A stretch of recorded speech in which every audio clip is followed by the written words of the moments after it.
ఏంటత్తయ్య బయటికి వెళ్ళి వచ్చి లోపు పాపని చూసుకోలేరా? హరికి ఎందుకు ఇచ్చి పంపించారు? ఇప్పుడే బయటికి తీసుకెళ్లాడమ్మా. అదే అత్తయ్య ఎక్కడికి తీసుకెళ్లాడని అడుగుతున్నా. అదిగో వస్తున్నాడు.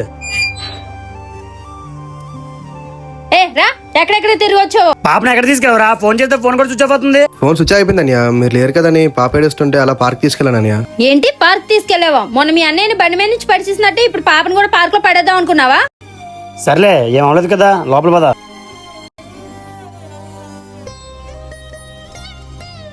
ముఖం చూడండి ఎలా అయిపోయిందో. మెల్ల చేయలేదండి. ఏంటి మెల్ల చేయలేదండి? తమ్ముడు జోబులో పెట్టి ఉంటాడులే, పడిపోద్దని. జోబులో పెట్టాడో అమ్మేశాడో వెళ్ళి అడుగుతాను ఉండండి. ఏరే అలాగున్నా వదిన అలాగా అన్నదని బాధపడుతున్నావా? అయ్యో అమ్మా, నేనెందుకు బాధపడతానమ్మా? రే నీ కళ్ళల్లో తెలుస్తుందిరా బాధ. అదేం లేదమ్మా, నువ్వు తిడితే నేను ఎప్పుడైనా బాధపడ్డానా? అలాగే వదిన తిట్టినా కూడా బాధపడను. అయినా నువ్వే కదా చెప్పు వదిన కూడా అమ్మలాంటిదని. అలాంటిది వదిన తిడితే నేనెందుకమ్మా బాధపడతాను? హరి, వదినా సారీ హరి, ఇంత కోపంలో అలా మాట్లాడేశాను. మీరు నాకు సారీ చెప్పడం ఏంటి వదినా? అయినా ఆ విషయం నేను అప్పుడే మర్చిపోయాను. వదినా చెప్పడం మర్చిపోయాను. పాప చేయని అక్కడ పడిపోద్దని నేనే తీసుకెళ్ళి మీ బీరువాలో పెట్టాను వదినా. జోబులో పెట్టాడో అమ్మేశాడో వెళ్ళి అడుగుతాను ఉండండి. వదినా ఆ రోజు అన్నీ బైక్ మీద కావాలని పడేలేదు వదినా, స్లిప్ అయిపోయింది అంతే. అయినా మా అన్నీ నేనెందుకు వదినా పడేస్తాను? సారీ హరి, నిన్ను అపార్థం చేసుకున్నాను. అయ్యో పర్వాలేదు వదినా.